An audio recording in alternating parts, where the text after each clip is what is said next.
Today, I just want to say thank you to the dads who show up, to the dads who are tired but stay, to the dads who carry weight that no one sees. I've been convicted and burdened, and I want to share this with you guys this week on this episode. We're still going to talk about law of leadership with John Maxwell. I'm going to share some just personal insights and things that I've seen this week and things I'm working on this week, specifically to increase my abilities as a dad and a father. And then share some insights in a book that I haven't talked about in a while, which some of you may know if you've been listening to this podcast for very long, but that'll come toward the very end. Some quotes from one of my favorite dad books. And let me just start with a quick story of something I experienced last week. So, some insights into my personal life here. Ever since my wife has been probably on like her second trimester from our last pregnancy, she has wanted Mexican food every Friday night. And we have a little tradition in our family where we do Friday night takeout. Kids go down. We actually do a movie on Friday nights, and try to start it around 4:30. Usually do hot dogs and croissant rolls. We call it pigs in a blanket. And quick, easy. They love watching the movie, while it's dinner time. And then we put them to bed and we go out I go out, pick up the food, bring it home. And it's one of like the most favorite parts of our week as a married couple is this Friday night takeout. So, but she has always wanted Mexican food for like ever. Like the last like year and a half, we've had Mexican food every Friday. We used to kind of mix it up, Joy of Tokyo, Five Guys, Pebble Creek Pizza, which is a local pizza place here. But like it's Mexican and it's steak fajitas. And boy, it is like we don't talk, we just get the food and get really excited. And maybe we'll put on a show or we'll just eat and like talk about our kids a little bit. Well, I went to our Mexican restaurant here and a family walked in as I was waiting. And I'm sitting in the car, so I'm just looking at the, front glass doors here of the restaurant. And these two boys were probably in their like late teens to 20s. They have on their hoodies and they're kind of tall, like they're got cool, stylish hair and everything. And one guy had a girlfriend and maybe it was his wife. And then the mom comes in. And then the dad coming up the rear here. And the dad is wearing a hoodie and he's got his hands in his pocket and he's just sort of slowly walking in. And he's probably in his 50s. He was bald. He just looked really tired. And it struck me because, I was kind of seeing a flash forward of like my life at this, maybe this dad here. Kids are grown up. And I thought to myself, that dad is probably so excited to have his kids with him, sort of a trapped audience that he can just go and enjoy a meal with them for maybe an hour. And yeah, he'll probably be fronting the bill and maybe he's not excited about that. It's at the end of the week.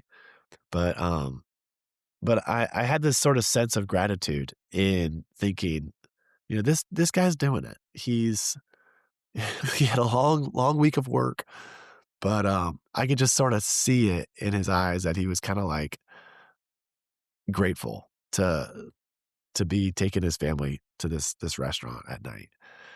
And who knows, maybe I was way off and, he was just begrudgingly with his family, but I really felt a sense of connection here with this guy. So my whole point in this is I wanna say thank you to dads. I realize as I am a dad, there is the sort of unsung praises, the unsung hero, the burden, the pressures that we have. And as I look at a lot of men in my life, I do quickly try to find that thread of, why is this guy doing what he's doing? Why is he wired this way with his business? What are his values?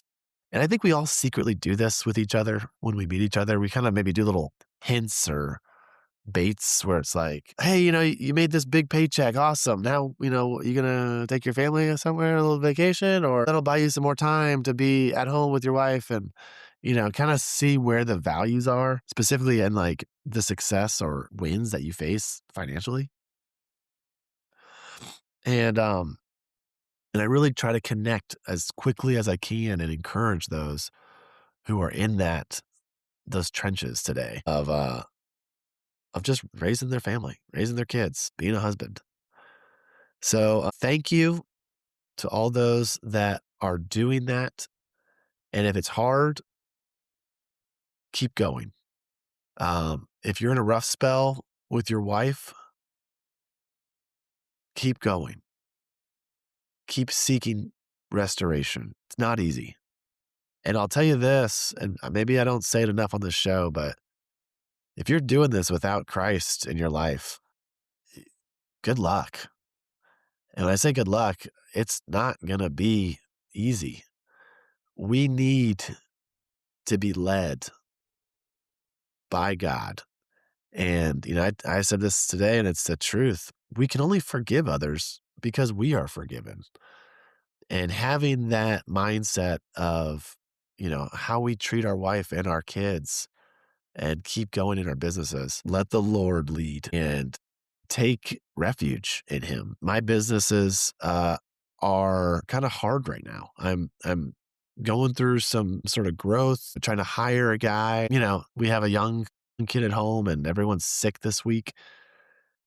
And God is still good through all this. And he's providing for us. And I can have joy today. Please continue to rely and surrender in Jesus Christ. And that's the legacy that I'm working toward right now is leaving my son with nothing but Jesus in my life. Um, and he's getting old enough now where we're having more of those conversations. And I'm excited to be in this stage. Speaking of which, that leads me to my next point on John Maxwell's The Law of Leadership. And this week's law is the law of the picture. People do what people see. Leadership isn't taught, it's caught. And, I think all of us dads, we give lectures, we have soapboxes. We all feel like there's so much that we have to bestow on our kids by giving them these speeches. And I am guilty of all this, of course. But when they see you do the things that you're talking about, that's when it really connects. And of course, I'm speaking as father to son, but employees, as we lead our wives, um, our clients, if we're saying, hey, these are the things that matter to us, but you're not really ever seen doing that, there's a disconnect. This especially is true in our faith. If we say that we believe in God, we trust in him, that he's good to us, then we can have a smile on our face every day. And there are sufferings that we go through, but we have a hope and a joy that is true. I hope that our families are seen modeled in our lives as dads. So the law of the picture was, just reiterated, the things that we post on social media, the things that we just we live out. I've thought to myself, even when I get dressed in the morning, what are the messages that I'm sending today by this outfit or, my hair or, my posture? And I was reminded this week from this reading of what people see is what people do is what people see, the law of the picture. So business wise, just some quick updates for you. I've been encouraged with a few wins. One being, we got another house under contract. So that's my next fix and flip. And for those that don't know, that's my main business is fixing and flipping. And that, is the cash flow that feeds the family. But what I truly love doing is working with investors to raise capital for my partners out of state, mainly the OKIQ guys in Kansas City. And I've actually been wrestling with this, double-minded man is unstable in all his ways. And who am I really talking to in these episodes? Is it the entrepreneur who's like just getting started like me, who's, left his W-2 and is trying to figure it out? Or is it like the business owner who's like, hey, I've got this, great business, but like I'm strapped on time and I'm looking for some investments that will, allow me to buy some margin back in my life. And, I'm talking to both because both dads here have this thing in common with me. And that is that why are we doing this? Why are we trying to build wealth? Or what are we doing with the wealth that we've already maybe built? And that's sort of the power question in this episode is for you guys is why do we do what we do? Why are you working so hard for your wealth? And let me answer this for you.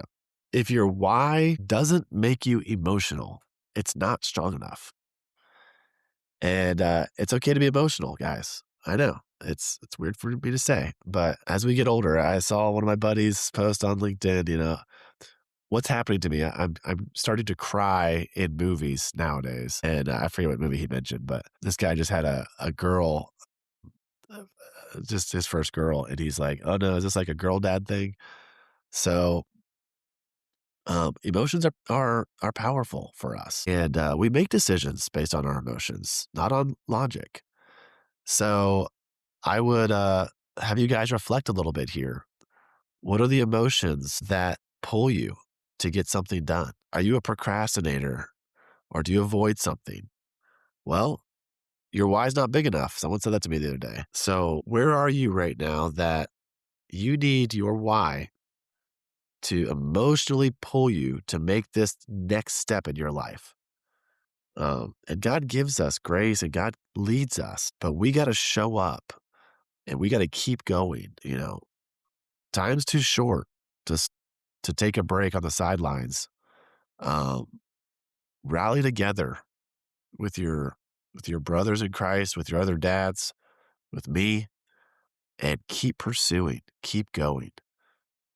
Time is capped. It's our most limited resource. So I want to transition now to that little plug I said earlier on about a book that I revisited, and it is, lo and behold, The Intentional Father. Um, for those that know, on the earlier episodes, I was going through the chapters of this and really enjoyed this. It's one of the best books I've ever read and works so nicely on this podcast because it's all about the intentional father. So I just want to drop three quotes that I pulled from this one. Children spell love Time. The second quote is the greatest gift a father can give his children is a life well lived. And then lastly, if you don't decide what kind of father you want to be, the world will decide for you. So, intentional fathers, they don't drift, they decide. And just like investing, drifting doesn't build legacy, intentionality does. So, to my dad at the Mexican restaurant, who may never know that he preached a sermon to me by walking in with his boys, success isn't closing a deal. Success is being calm when your daughter spills her drink. Success is being fully there. So, to every dad listening, thank you. Thank you for carrying pressure. Thank you for protecting your family, providing for them. And thank you for trying again when you fall short, as we all do. If you're building wealth right now, just make sure it's in service of your why. Guys, thanks for listening for today's episode. Next week, a quick teaser. We're going to be talking about my health journey and why you guys need to double check yourself on your own health journey. I'm going to give you guys some tricks and some things I've been working on with improving my health. And I'm going to share those things with you guys and hopefully help you guys maybe put something in place that's going to level up your health journey this year. That's all for today. Thank you.